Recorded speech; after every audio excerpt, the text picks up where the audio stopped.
Bearing in mind that I've got to join these wings together at the root, I've decided the best thing to do is to build the wing, leave the tongues on the other wing like that on the port wing, and then once I've assembled this wing and sheeted it, I can do the final assembly operation by sliding in the wing and then boxing it round with all the webbing, etc. that's needed on it. Because I've only got this distance here, and it just means I'm going to have to keep stooping underneath the wing while I'm building it. So it's obvious that it is a one-piece wing, there's no doubt about it. In fact, it looks like a one-piece model, but the wing's going to have to be made to come off some way. I should probably use my hardwood blocks and screw technique to do that, but the wings will certainly have to be in one piece. So that's what I'm going to do. That's the solution to it anyway.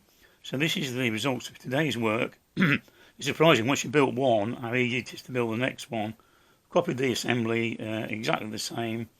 Left the trailing edge off for the time being. I shall deal with them tomorrow.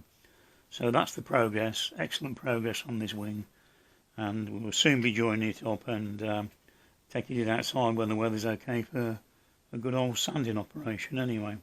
So that's the update on the B-26 Invader. Watch this space for more news on this mammoth, to me anyway, mammoth model.